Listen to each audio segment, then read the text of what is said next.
We're recording. Okay, welcome to the League of Women Voters Candidate Forum for Senate 5. Just a few different rules. The League of Women Voters is a nonpartisan, nonprofit organization, and we support no candidate, no party. Members are allowed to do anything they want to do in their private life, but they cannot put a badge on or represent the League of Women Voters and be partisan to any candidate or to any party. And I'm going to do full disclosure. CJ is a member of the League, which means nothing. But Not tonight. Not tonight. and she's happy about that. But just so people know, we have nothing to do with CJ from the League. I get no help. That's my choice to choose, but our members can do anything that they wish to do.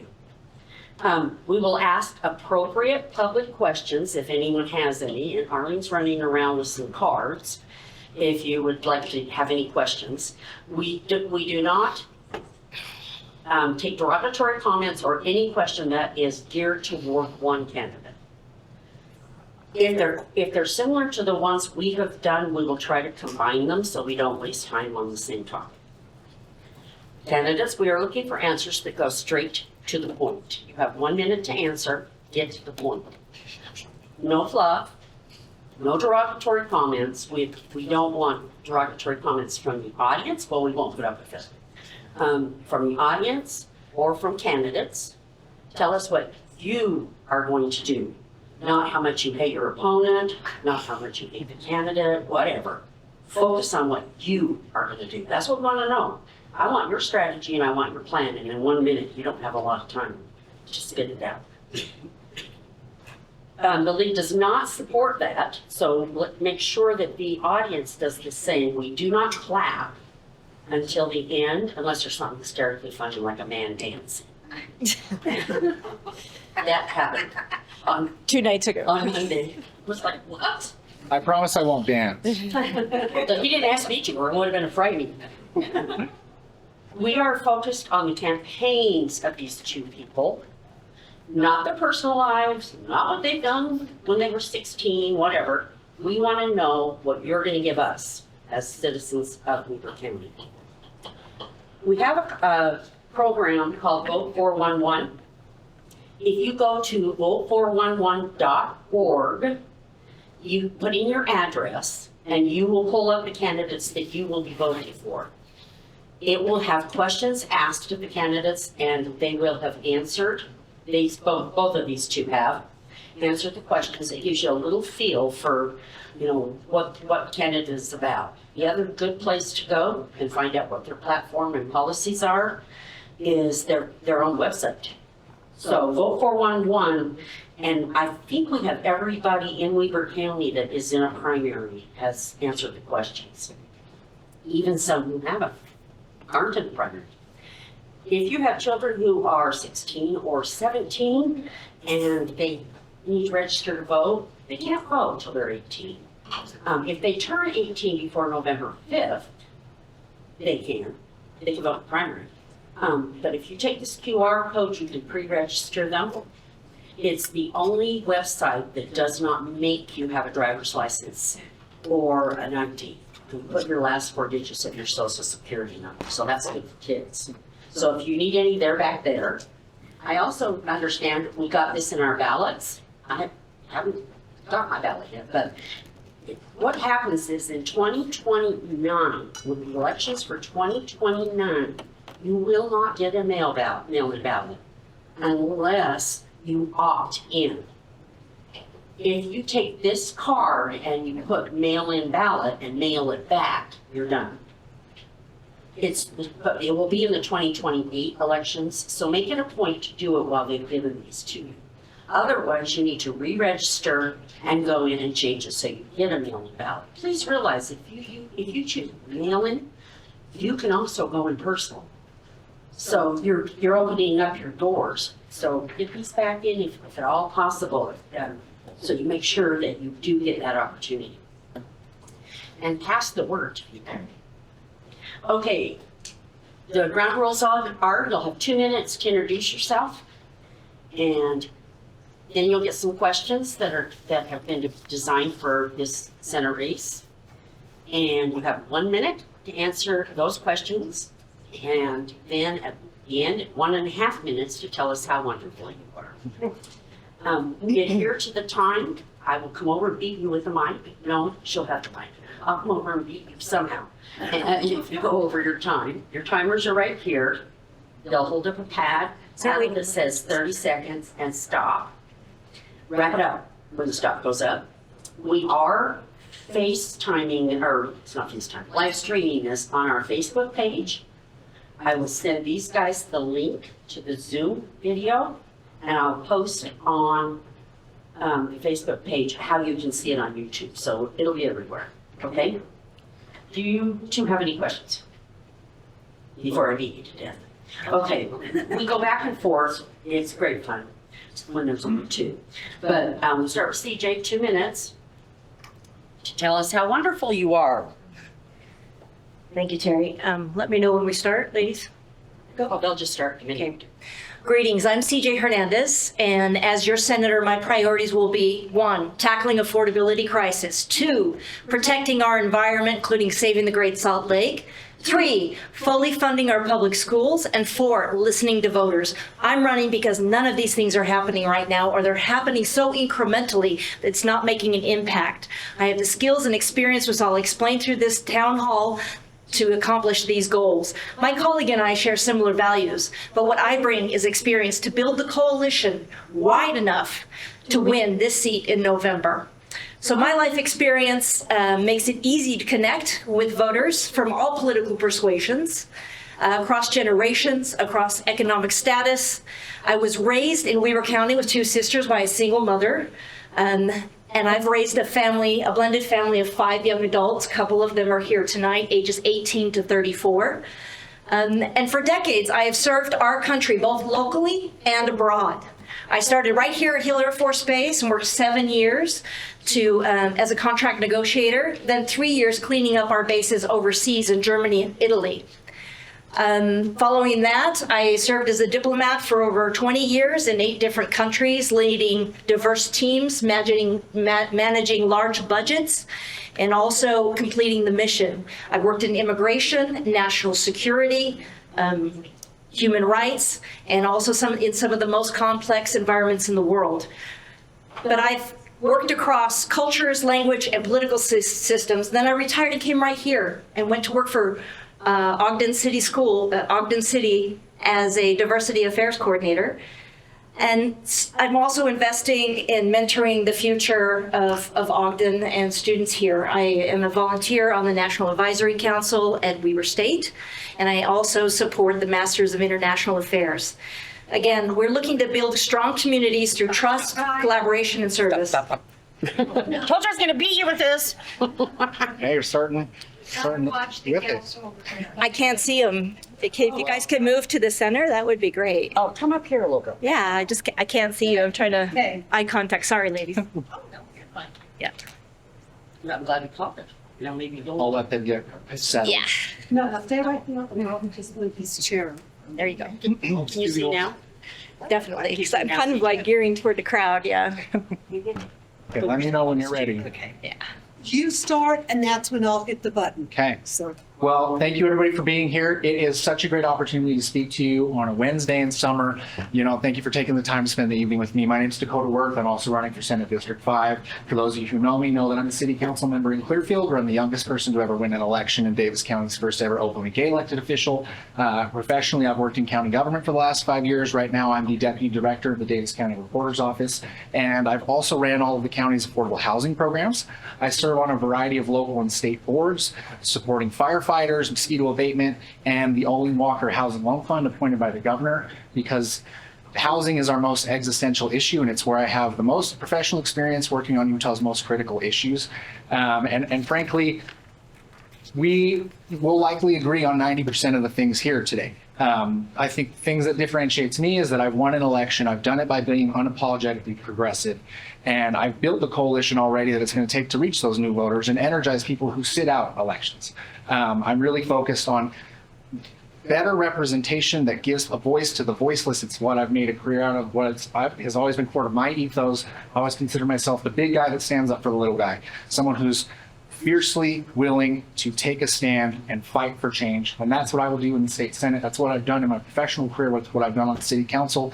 And I look forward to taking the questions from the league today and really hashing out the issues and getting into it. So thank you. Keep the mic because you start next. Beautiful. And I will talk loud. What do you believe the first challenge, the biggest challenge there is facing families in Senate District 5 right now, and what do you think we should do? Yeah, I touched on it in my opening. The biggest, most existential issue facing families in the state of Utah and Senate District 5 is housing attainability. Not just affordability, which is a misnomer, housing attainability. We've fallen into this binary where we have unattainable single-family homes and new rentals that are too expensive for people to qualify for or to save for a down payment. So we need to shift the policy paradigm that incentivizes the construction of units for ownership so that people can build equity and participate in the broader economy. That's what the American dream is founded on, and how my parents, my grandparents, and those before them were able to achieve prosperity. And so we can do a lot at the state level in reallocating funds that have already been allocated, and also shifting policy priorities, because of what we incentivize right now incentivizes that exact challenge that we're facing and exacerbates. So we need urgent change on that front. Repeat the question, please. Same question. Can you Oh, repeat you it? want me to read it here? Yeah. What do you believe is the biggest challenge in Senate District 5, and what would you do about that? I agree with my colleagues' points on housing. Definitely, we have a challenge there. But it's also other things too. We have grocery issues. They're becoming a luxury. Our gas prices are increasing. There's the reasons why we can't afford housing, and it's not just the housing cost, that for sure, but we also have low wages in this state. We need to look at an economic package, a wraparound, including childcare, that attacks all of these forces on families right now, that is holding them down and preventing them either from maintaining their homes, staying in their homes, or also buying a home. So what I would do first off is definitely incentivize developers to build more middle-sized housing, encourage counties and cities to change their zonings, and also increase the $20,000 that the governor has given for new houses. Let's move that also into existing houses. So we're not just incentivizing developers, but we're also revitalizing towns like Ogden, Clearfield, and Riverdale. Thank you. Thank you. Do you support, you'll start, CJ. Yep. Do you support Utah's right under the state constitution to propose legislative changes such as the recent Prop 4, and why? Absolutely. Ballot initiatives are sacred in our Constitution. We're one of the few states in America that allow that, and they're not easy to come by. Every time we've been able to get one on the ballot, it has taken a huge effort, but yet our legislatures, who are bound by the Constitution, always push back. This medical marijuana was one example, and the most recent was Prop 4, which was redistricting on our federal areas.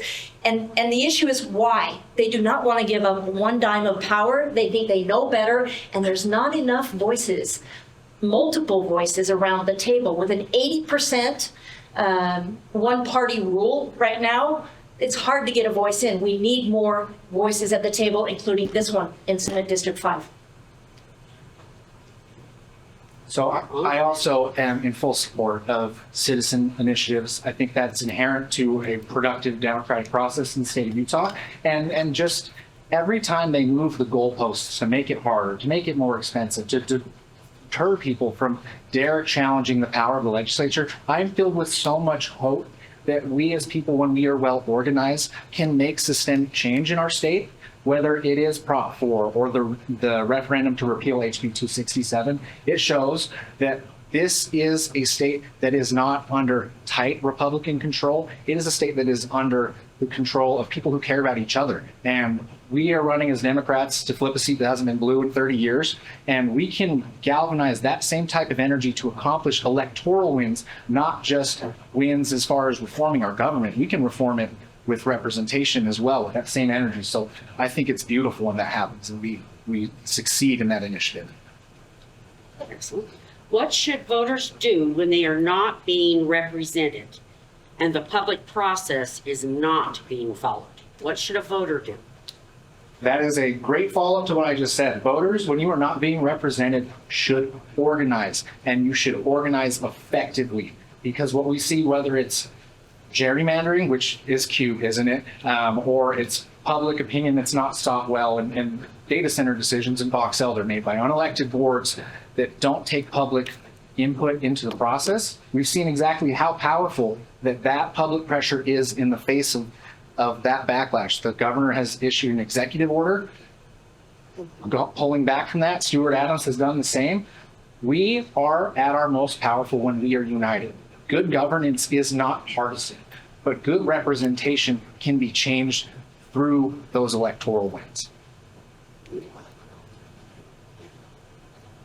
Thank you. Sorry. No worries.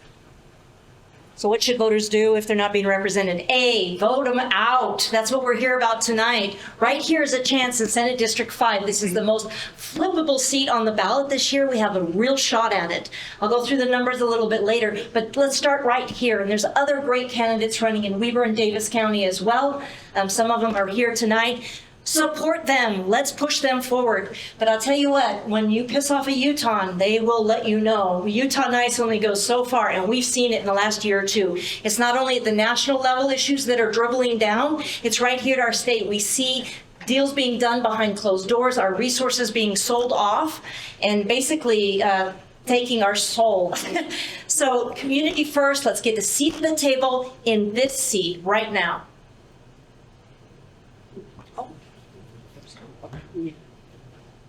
What policies would you support regarding mental health response teams, addiction recovery, and homelessness? They all kind of take it. So what was the first part? What policies would you support regarding mental health response teams, addiction recovery, and homelessness? So this is something very near and dear to my heart. I think all of us have people in our families or our friend group that suffer from any or all of these issues. And so it's very close to home. When I was working for Ogden City, I had the opportunity to do some ride-alongs with the police force.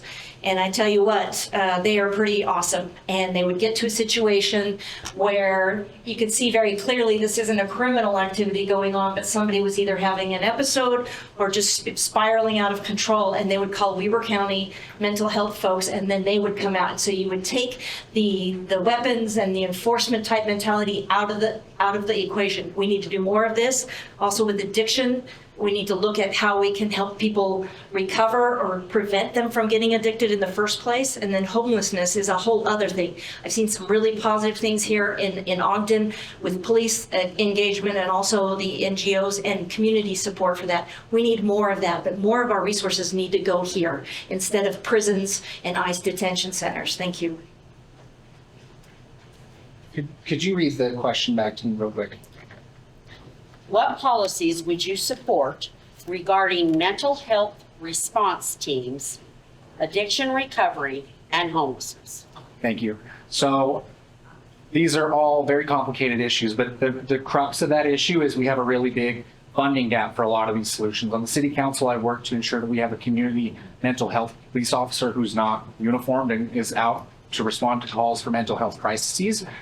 We need to fund root cause supportive services. Right now, Senate District 5 actually carries much more than its weight in regards to supportive services and these type of things through our community partners and our nonprofits.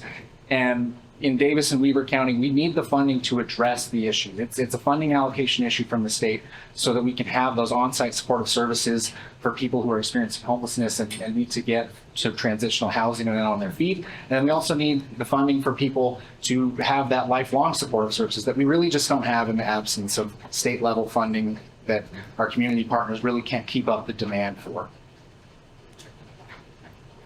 Okay, thank you. What enhancements to public transportation are you willing to support? This is one of my favorite topics because it's one of my pie in the sky issues is we need to have the same funding priority for UTA that we have for UDOT. We cannot continuously expand our roads. We cannot continually build out car-based infrastructure because in our communities, suburbia, the property tax valuation that funds the infrastructure underneath it is not supported enough through the valuation of the property tax generated by single-family homes. So we need more alternative means of transit, and that means opening up more opportunities for bus stops, front runner on Sundays, eventually high-speed rail that connects us from St. George to Logan. We can get creative when we shift the funding and stop just continually adding lanes to I-15 or making arterial roads down Sunset or in Ogden wider because that just keeps the costs rising and the issues present. Public transportation? Agreed. I just want to say one other thing on the homelessness addiction question before. There's a reason folks fall into the river. We're trying to pull them out at the end. We need more support at the beginning. So we need more community. We need more education. We need more resources and more connections so that people don't feel desperate and fall into those gaps. On to transportation. The BRT here in Ogden, as skeptical as it seemed at first, is an awesome, awesome opportunity. I ride it quite often, and Ogden's done a great job of beautifying each of the stops along the way. I know there's some folks in here that are up or with the Union Station revitalizing it. We could put the front runner there and make it sexy to go on the front runner again. There's so much we can do with transportation. I've lived in 8 different countries. I haven't had a car in 6 of those. And I tell you, there are ways to do things that we can't see here because we're so much focused on our frontier life. But it's time to change. We are cosmopolitan. It's time to move forward. I totally support public transportation. Thank you. I'm moving forward and talk to a mic that's not there. Do you want the mic back? Okay. Utah's economy relies heavily on immigrant workers. What policies would you support to strengthen Utah's workforce while also supporting immigrant families? I guess I'm going first. You have the mic. Okay, I worked decades in immigration. I was a visa officer on the line, interviewing people coming in. I've actually married a couple immigrants. I can tell you, I know a lot about immigration, and I tell you, immigrants come here because there are jobs, and there are companies that pay them. It's our immigration system that's broken, and Congress does not have the courage to change it. Nobody has since Reagan years. It's time to make a pathway forward like we have done, like Spain has done, to capitalize on that labor and that development and the support that we're all going to need in our older age for Social Security. We need the labor, so let's make it happen. As far as support for immigrant families, I'm all about that. I'm in a couple of groups that do just that. I've spoke out loudly against the ICE holding center here in Ogden, also the detention center. I think we're not here to detain other human beings. We're here to understand how to legalize them with a swipe of the pen, and that's all it is. Thank you.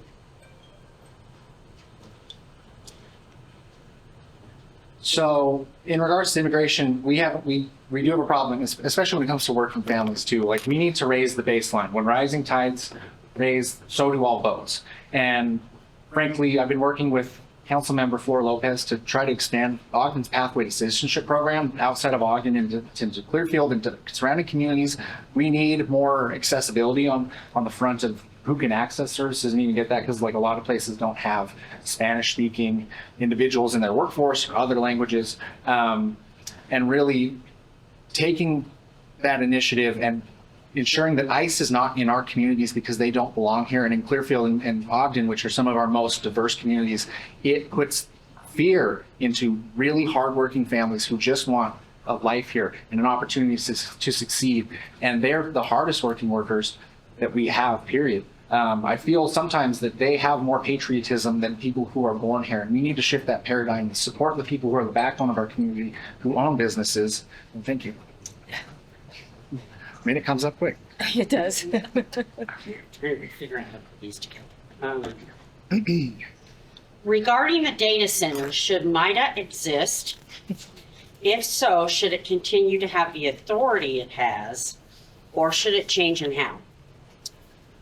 So I'll say plainly, I oppose data center developments and call for a statewide data center moratorium for development of new data centers, MIDA had its place and still does as a governing body for Falcon Hill and the surrounding areas of Hill Air Force Base and military communities.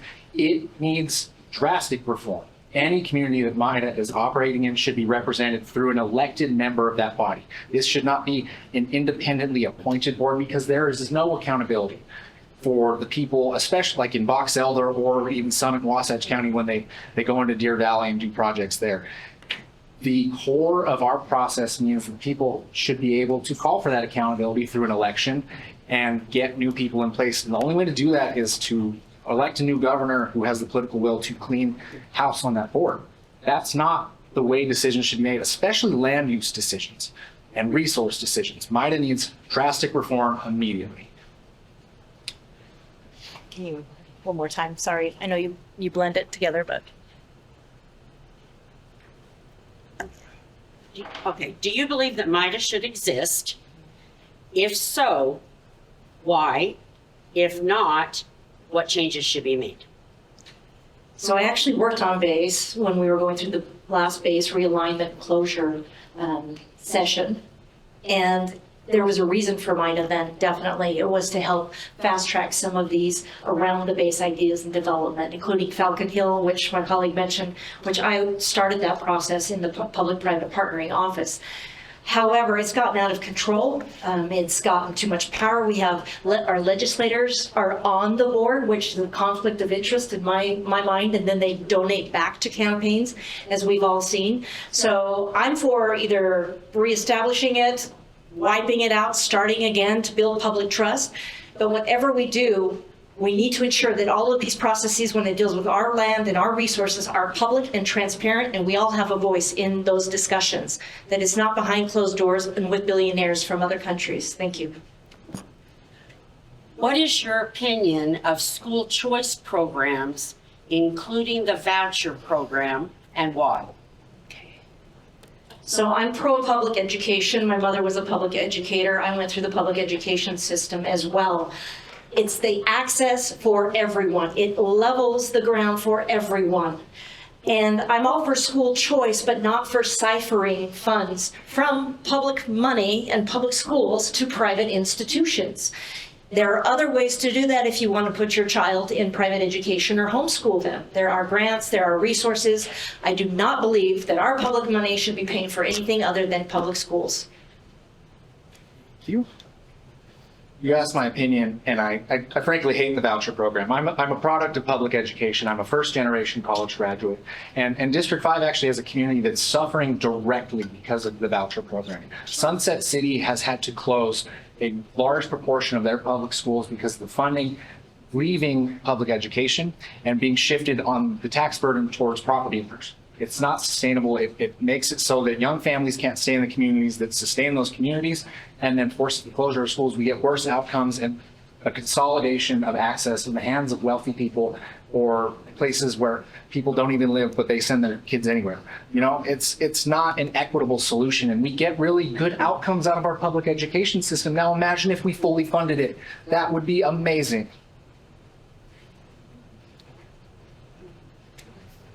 Okay, how would you approach bipartisan collaboration in a politically divided climate? So this is something that I've done with great success on the city council. I say it all the time. I'm probably one of the most progressive people running in the state this year, and I've gotten actual tangible work done on the city council with some of my very drastic ideological opposites.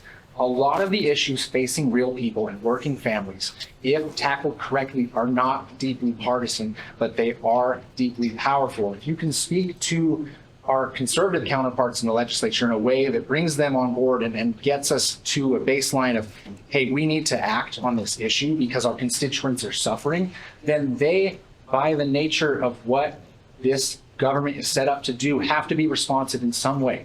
And there's a way to hold them accountable, but it takes someone who's not willing to start at compromise. Compromise means starting at the end goal and then ending up somewhere positive. Otherwise, we're grandstanding and we're reductive in that approach.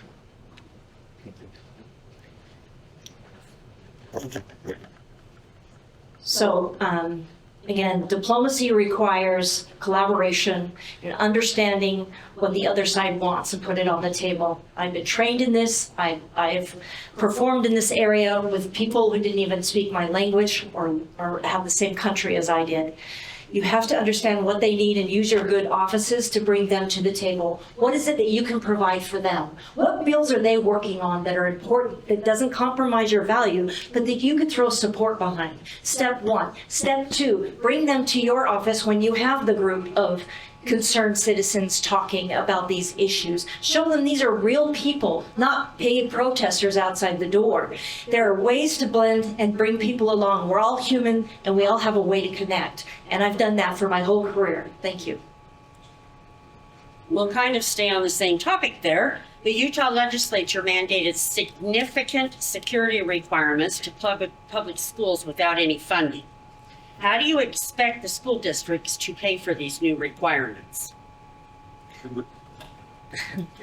Unfunded requirements. This is a huge topic across the spectrum. This happens at every level of government. You're going to have a security guard, you're going to have, I'm sure, active shooter issues is the biggest concern, which is unfortunate in our country that is such a high issue that our children have to survive through. So my point is when there is a bill that comes up like this that says they shall, I'm going to say, where's the money? Where's the money and who's benefiting from this?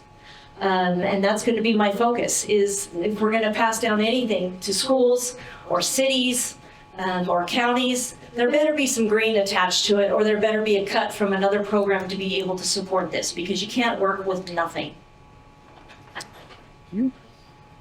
You asked how are they going to pay for it? They're going to raise your property taxes. And that disproportionately hurts people on fixed incomes and young families trying to qualify for a mortgage. This is actually what got me into this race initially, is seeing how these unfunded mandates come down and your cities, your special service districts, your school districts have to raise that property tax lever to meet the demands of the state legislature that they're not equipped to do, but then the state touts a budget surplus. The math does not math, right? We can't be asking more of our educators. We can't be asking more of our cities, especially small localities that are not equipped to deal with these unfunded mandates to begin with. Every single one of these bills should come with a fiscal note if it is being asked to be met by another entity. It's plain and simple. We can't be having legislation that makes the people on Capitol Hill look really, really good and then create resentment in our local communities because costs are rising because they can't take accountability and ownership for their own decisions. What is your opinion of the bill that was passed? Excuse me. What is your opinion of the bill that was passed that requires a student to repeat the grade if he does not meet reading standards? My opinion on that bill is I don't think we can be punitive towards students when we refuse to fund their success to begin with. If we give students the tools and resources to be successful in public education, then we won't need legislation that requires that they repeat grades. This isn't rocket science. This is something that we didn't grapple with when education was more fully funded. This is not something that other more well-funded education systems across the country deal with. It's like we're solving problems we created just to make ourselves feel better. And that's not helping our students. It's actually leading to lower literacy rates, lower test scores, and worse outcomes. Because I saw a study recently that people graduating with a master's degree today have the same economic outlook as somebody with a high school diploma. We are seeing really poor outcomes from these decisions. And if we don't have urgent action soon, then we are going to be set back for generations. Students repeating the grade because they don't have the reading level. So in talking with teachers, especially special ed teachers, roughly 30% of our children are on some kind of plan or supplemental support system. Now, again, this comes back to funding, right? If we had more special ed teachers, more reading, more one-on-one, smaller classrooms, maybe they wouldn't be behind the reading level. Why are we not fixing the problem instead of penalizing the student? When you hold a student back, that not only affects their mental health, but also their self-esteem. Their peers will look at them differently.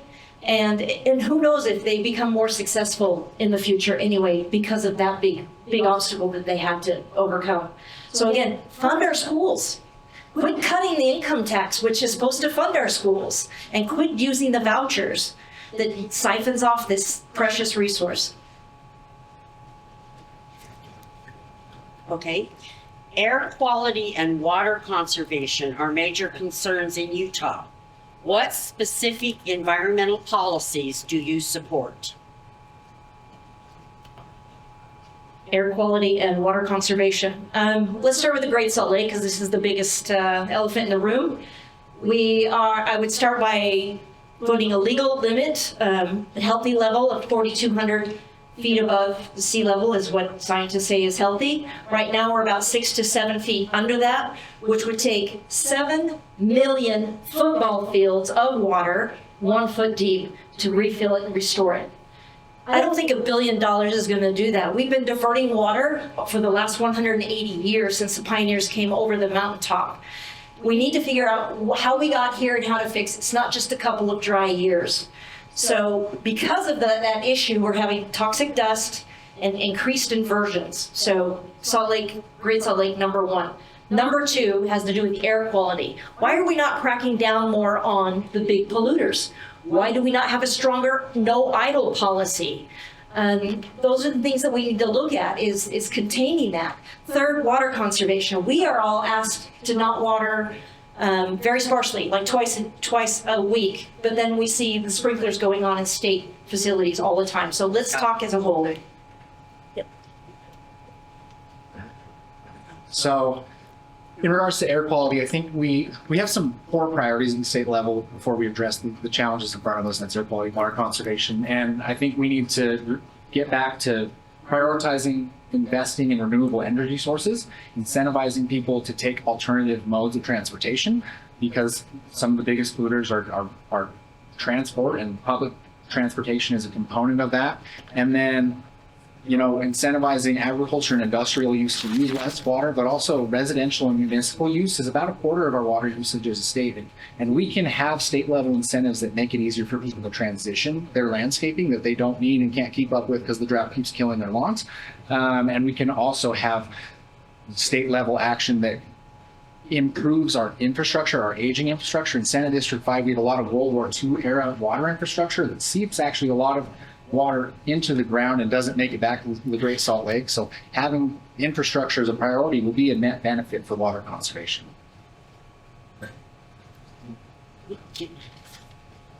I'm going to tie these together a little bit, but I'm doing right. Some state legislatures have mandated the posting of the 10 Commandments in public schools. How would you make sure that our government separated government and church? And why? Yeah, that's a great question. I'm a free speech absolutist, big proponent of the First Amendment. I don't think the state should be putting its finger on the pulse of the dominant religion or mandating that anybody have any sort of belief system. That's something that I'll fight vehemently against. You have the right as an American to believe what you believe, don't believe what you want to believe, however you want to live your life and express it freely. I'm a proponent of no restrictions on that right, and I'm certainly a fierce advocate against anything that would require that anybody be subjected to a certain belief system or way of thinking. It's reductive as far as building well-meaning communities and respect and dignity in places of government, learning, and public spaces. Is it yours? I lost track of this. It's a snake. 10 Commandments? 10 Commandments and religion. Yeah, so 10 Commandments, absolutely not public schools. Again, First Amendment right, belief system protects us from any type of religion at all, or gives us the opportunity to practice whatever we want. I got very deep in this when I was reporting on religious freedom in other countries to see how it all worked, and I was very proud of the system that we had here, and I'm sad to see that it's starting to turn to the very right of that issue. So I will protect and fight against anything that requires religious instruction within our public schools, posting of 10 Commandments, etc., any pressure for any student to feel that they have to comply with their peers because of the belief system that maybe the majority holds or they don't. So that's where I stand on that. Okay. All right, we're going to give you a one-word answer question. You get one word or one hyphen, we decide. In one word, describe what your value system could be labeled as. Community first. Compassionate. That's what we wanted. Good. Okay. Just one word. What is your stance on the use of ICE in the entire state of Utah and currently in Weber County? My stance on the state of ICE in our state, in our county, and our local communities is frankly, I hate government overreach and I hate human rights abuses. There's no reason ICE should be participating in corralling people in our communities when we have no need for their presence here. We have the local law enforcement presence to deal with any sort of issues that our communities are grappling with. And frankly, if you look at your property tax bill, most of it goes towards public safety. And ICE's presence in our communities makes life less safe for members of the community and makes life less safe and harder for people just trying to do their jobs in public safety. And it is a gross overreach by the federal government. I don't support that from the state. I don't support it from the feds. And I don't support it from the county. This is not how we should be operating in this country. I am against current ICE operations. It's a lot of thuggery, a lot of covered faces, no body cams. This is all non-transparent. This is a fear tactic. This is a distraction. If we really cared about immigration, we would change the law. We would change the Immigration and Naturalization Act, as we've done several times over the existence of this country. So what we see here is also an opportunity for private profiteering in these detention centers. Another distraction. You hear from our leaders in some cities, well, I can't do anything, it's the federal government. I understand that, but as these two 287G agreements are eroding the trust of our community, and they're putting fear in the hearts of our neighbors. And I think that America can do better than it's doing right now, and I hope we do. Excellent. What industries should Utah invest in to create sustainable jobs for future generations? What industries? Well, one that we were on the track of doing really well on under President Obama were clean energies. We were getting incentives for building renewable energies. We were being rewarded for those. We had clean jobs. We have a neighbor who's doing solar panels and he's making a killing. I wish I were younger to climb those roofs, but there is money in clean energy. I would do that, number one. Number two, we have, and we've done this in Weber County in particular, is our recreation expansion. Tourism brings in so much to this county right here, and also spills over into Davis and Morgan as well, which is all part of District 5. If we could just keep it clean, keep it friendly, invest in our transportation, more people will come here and they may not stay. They may just leave, which is what tourism is all about. I think that the tourism centers in the state of Utah are doing a great job of that, but because of our national politics, a lot of people are staying home. So hopefully we as Utahns can be better ambassadors than some of our national leaders. Thank you. So Senate District 5 is one of the most reliant on government jobs. But I think we can draw a direct correlation to some of the decline of the middle class in this country, to the absence of domestic manufacturing. And we actually have a capacity here and a legacy of domestic manufacturing in District 5, in Freeport Center and BDOs outside of it, but onshoring more of our manufacturing with those high-paying jobs, ship development and manufacturing, those types of things are going to do a lot to keep real work here and actually move the needle on the stuff that our country and our state desperately needs. Not things like data centers that promise jobs, that never bring them, or if they bring them, they're fleeting and they come from outside the state and exacerbate our affordability issue.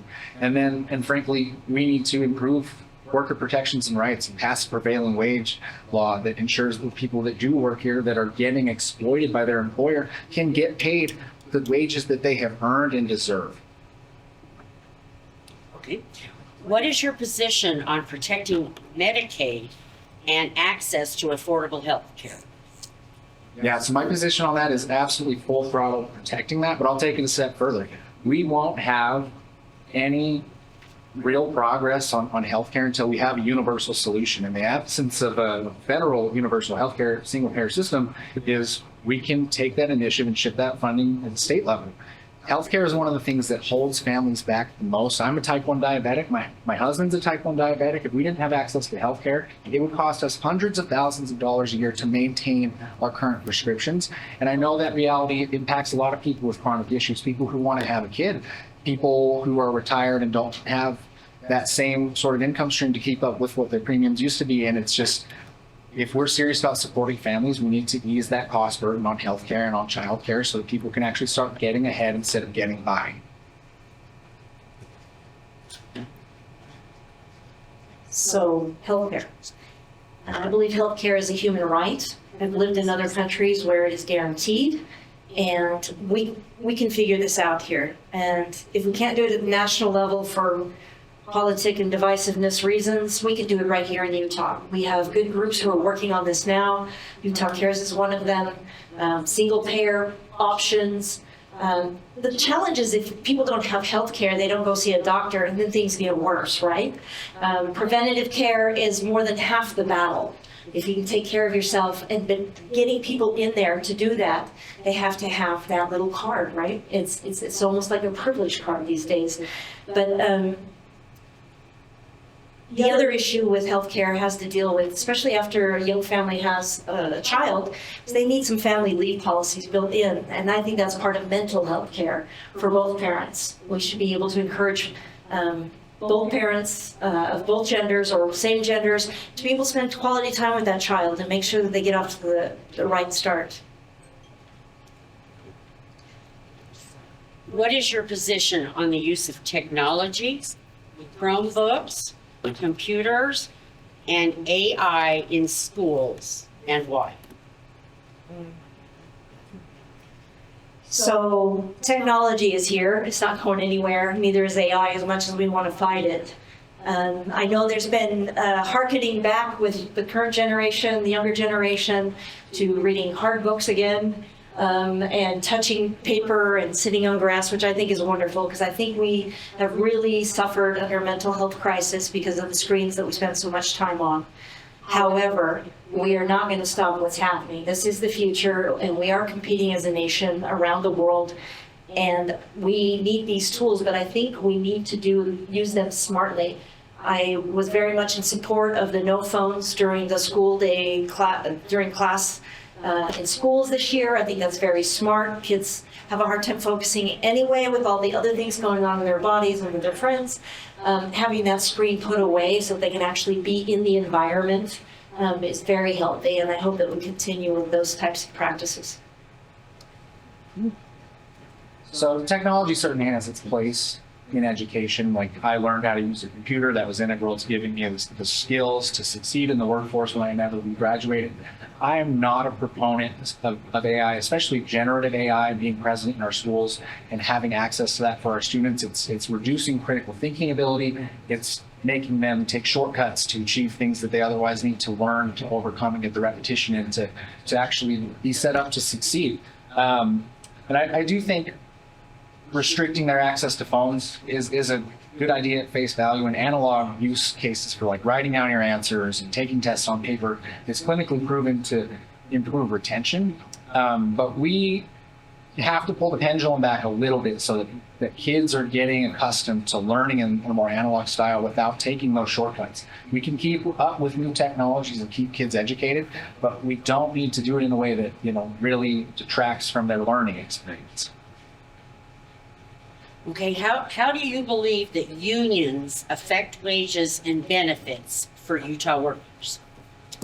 Well, the short answer to that is we are one of the lowest union participation states in the country. So in the grand scheme of things, it doesn't affect our situation much. But if we had more opportunities to collectively bargain and to organize, then we would have real wage growth in the state. We'd achieve more wins for workers, more access to benefits, when more and more jobs are offering no benefits and lower wages and longer hours, keeping people behind, and there's no sense of ownership in any of the companies that people work for or any opportunity to organize and effectuate that change. And if a part of the component of affordability is raising that baseline and getting higher wages for people, in my opinion, improving union participation is a key consideration in that.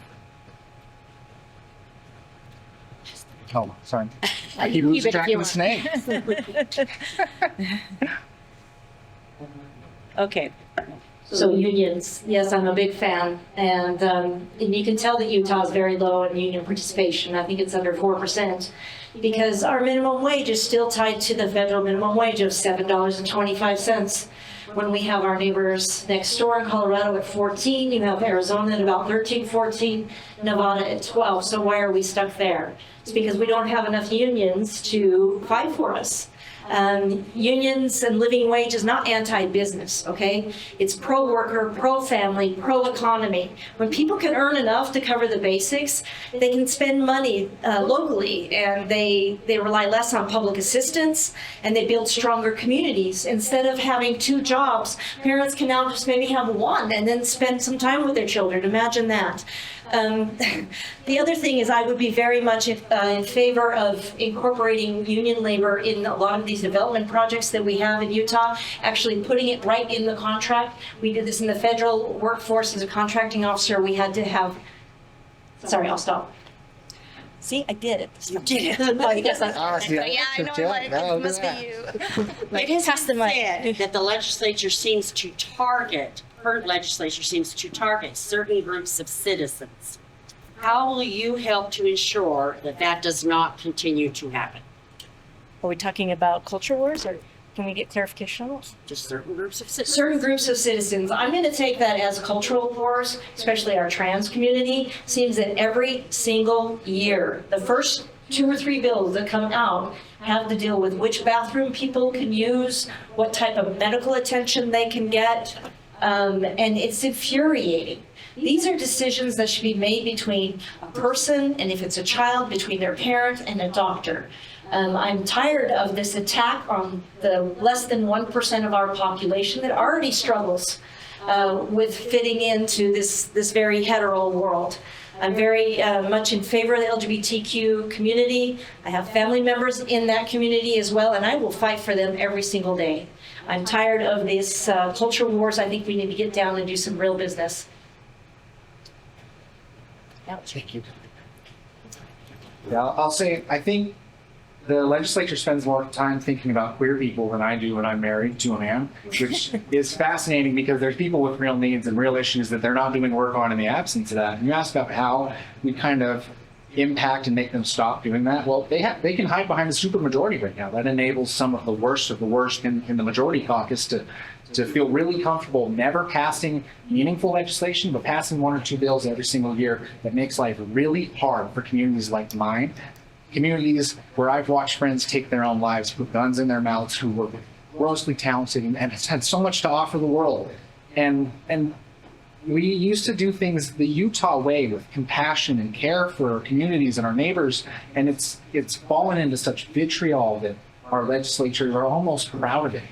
Shrinking the supermajority is how we start getting them off of that beat and making them start working for their constituents and stop making it so that kids think about taking their lives instead of going to college. Thank you. In portions of Senate District 5, the gray wolf is not protected under the Endangered Species Act. How would you use your power in the Senate to protect our wildlife?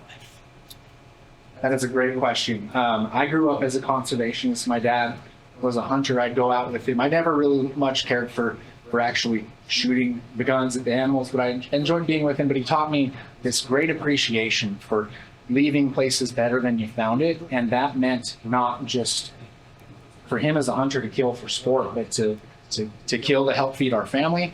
And protecting our wildlife is integral to what our state's history is. The public lands are a big portion of our identity as a state, and the wildlife that inhabits those public lands are integral to those ecosystems. And without that wildlife, we don't have healthy ecosystems. And as our public lands shrink and they get sold off to developers, or even this valley becomes more developed and there's no space for native species, we are worse off as a state, and our ecological imbalance starts to shift in a way that makes me really concerned. So I would be a fierce advocate for conservation-based policy. Gray Wolf? First of all, I would definitely listen to experts. There are people who know way more about these issues of habitats and the wildlife than I do. But I'm very much in support of that. I think selling off our public lands is probably the most dangerous thing we can do to all of our animal friends that live here on the planet with us. Help us make this place livable. We're very quick to, take life out and move our houses in without consideration of what happens after. So protecting public lands, number one. Number two, listening to experts. And number three, we might want to consider a few more wildlife bridges. I've seen them in other states as well, and they can be effective, especially in our mountain areas and our canyon lands, that we can give them a fighting chance rather than just crossing the road. Okay, it is Pride Month this month. The Utah Governor Cox just declared June Fidelity Month in Utah. What are your thoughts on that? Well, happy Pride, everybody. I hope you all make it out to one of the many Pride events that are happening. We'll be there on Sunday in Salt Lake as well. I'm not even sure what Fidelity Month means. To be true to what? I'm not quite sure. All I have to say is get out there, support your LGBTQ community, wear your colors, hang your flags. We need allyship more than ever. If you're not in the community, we can be strong allies for sure, and I will never change my stance on that. Fidelity. I think it's really sad that somebody who could support the community and make those proclamations on a yearly basis has shifted away from that and found new ways to upset everybody. I don't think anybody's a fan of it.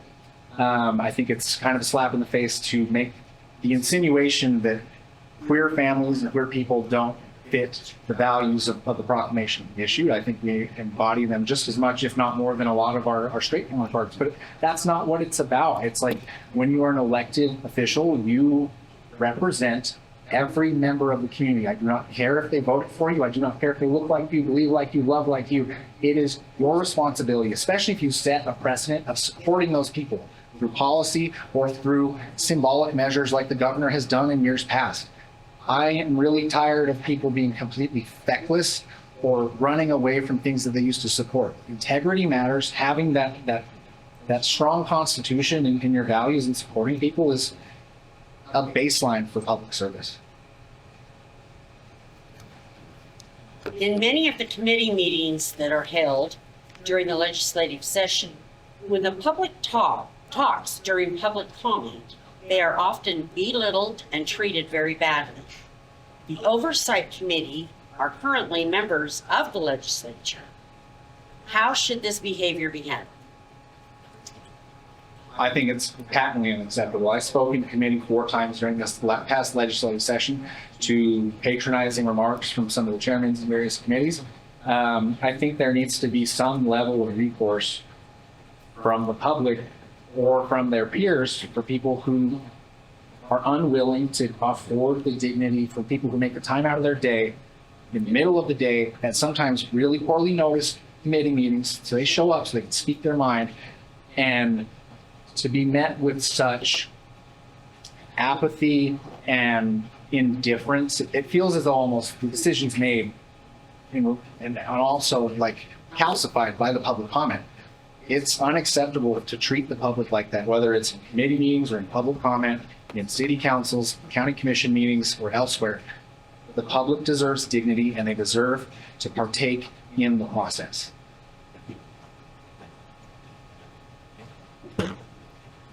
So anytime you belittle the public, you're belittling your voters or those that you represent. This is unacceptable. Where is the decorum? Where is it gone? It's very sanctimonious when they get up there and they start shaking their finger, much like they did in Davis County at the May 4th, where they said, "Oh, sit down. for goodness sake, grow up." You know, I mean, what kind of comments are these from elected officials? That's why we need to get them out. No matter if you live in this district or another district, or you have other people that you're familiar with that are running, help them. Let's switch this dynamic. Let's bring civility back to Utah, and let's make Utah nice a real thing again, because it certainly has got very visceral. Whenever there's pushback or aggression or anger from the other side, it's very much treated as bad behaving children. Well, we're mad because you're treating us badly, so let's change the dynamic. Let's vote. What is your vision for the future of Ogden Union Station, its galleries and its museums, realizing that that's really on a more of a county level, but what is your vision? I think there's really some awesome folks that are working on this project, and they're building steam. I know they're talking with the county and also with the city. There's a plan, Make Ogden plan that's out that incorporates some of these changes. Personally, I've been to several train stations in my travels, and I think we can modernize it, but keep the charm. I think the museums are important, but there could be a way to better display these items so that it's more accessible to the public. I do think we need to incorporate some kind of commercial aspect, preferably an Australian ice cream shop, which I'd love to open someday.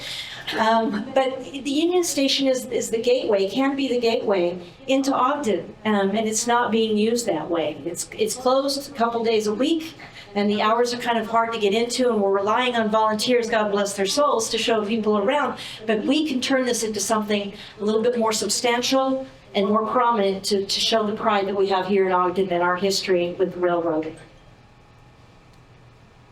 Now, this is kind of a continuation of a previous answer I gave on public transit, but Union Station used to be the hub of Ogden. It connected communities. I'm reminded of this history every time I drive down Jefferson near the main library, when there's streetcar rails still in the streets. There is an opportunity to revitalize and restore the greatness of Union Station and connect this community in a way that it's been disconnected for too long. The heritage of this area is a rail area. This area was built by transit. This is something that we can completely revitalize. And as I've met people who are really passionate about it, it's made me more and more passionate. Our legislators need to hear more about this. We can have a bustling Union Station that has active public transit going through it, bustling small businesses and shops and economic opportunity housed within it. The future and the vision is only as limited as we're willing to push it. And I'm willing to push it back to the great state that it used to be, where it was a regional draw and landmark. Okay. Last question. What is the hardest decision that you have ever made in your life? We'll give you a Hardest second. one. A list. Sure. I'm gonna just say running for public office. It sounds kind of, what are we saying? But this is a deeply public decision, a deeply personal one. You have to have the right motivation. You have to be willing to withstand the pressure of the continuous incremental decisions that you make. Governing is hard. Running for office is just as hard, because you have to earn the support of people and connect with them and have a vision for the future and be willing to just take it over the head every single day until you know whether or not you were successful. It's the hardest decision, but the most fulfilling decision. I've met so many people this past 6 months and over the last 3 years, so many relationships that I would never would have forged without it. And I think it's made me a better candidate, a better person, and also just a better member of this community, but it has not come without its challenges. There's a lot on that list, but we'll start with the most obvious. The hardest decision I ever had to make was to leave the Foreign Service. I loved being a diplomat. I loved representing my country. I loved being the face and building those people-to-people ties and talking about Utah incessantly. I felt like I was an ambassador here. But I loved that world. I loved the policies that we supported at the time. I just was enthralled with it. and I had to leave because I could not support the policies that we have currently. There is no way to support Trump's policies overseas would be a travesty. But that was the hardest decision. The easiest one was to come home. I'm from here, I was born and raised here, and I love Weber County. I love Ogden in particular, and I love the community that's been built here, and I'm very happy to be here. So thank you. Okay, you have a minute and a half now to tell us why, when we get our ballots out, we're going to vote for you. Or we should vote for you. So a minute and a half, A right? minute and a half. Okay. First of all, I want to thank the League of Women Voters and all the work that you do. This is only one slice of the big pie that they tackle. Secondly, I've spent my career sitting across from people who didn't share my politics, my language, or my country, and finding ground that we could both stand on.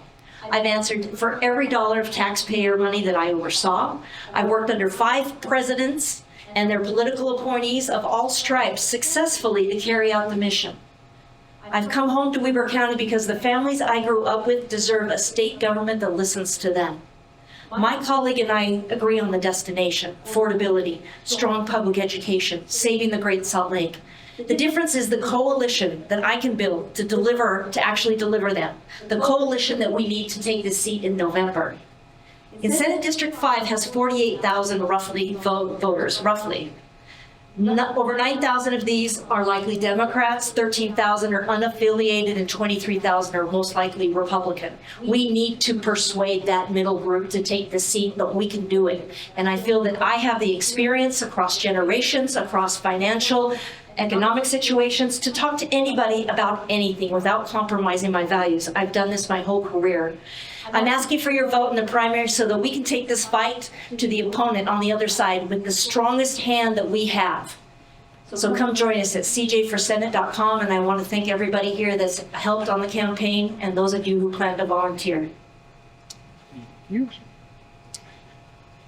I will say this. I have been an elected official. I've won an election before, an election that looks identically demographically to Senate District 5. I've also spent the last 6 months knocking doors every single day, working to build the consensus and understand what this community cares about. I've built the coalition that it's going to take to win this seat. I have the endorsement of over 40 locally elected officials and state and local and federal organizations.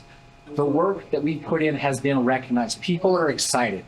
The median age in this district is in its low 30s. I recognize that the median voting age is higher than that. But if we are going to win this seat and flip it, we're going to need somebody who's done the groundwork that can energize new voters. Because if we are banking on the exact same voters to ride a blue wave to get Jill Coford out of the legislature, it is not going to be delivered. And I've done work on the most existential issue facing our state, and that's housing. Substantial work, helping hundreds of families achieve home ownership and the American dream as a result. I'm committed to doing the work, having the constitutional fortitude to make hard decisions, and I have won overwhelmingly by being unapologetically progressive. Like I said earlier, good governance is not partisan. Willing to talk to people is what matters. Being responsive to their concerns and being willing to listen. That's what I've done on the city council and my work in county government and every single day through this campaign. So I'm excited to earn any vote that comes my way. Some of you may have made up your mind. I hope that I can still have that opportunity to earn your vote. Okay, thank you very much. We appreciate you coming, and we definitely appreciate the time from these 2 candidates. They deserve a round of applause because this is not it.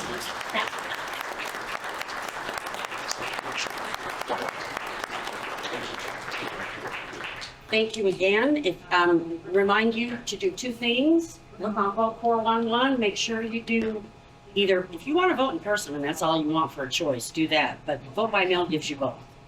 And get this turned in. Okay? Thank you so much.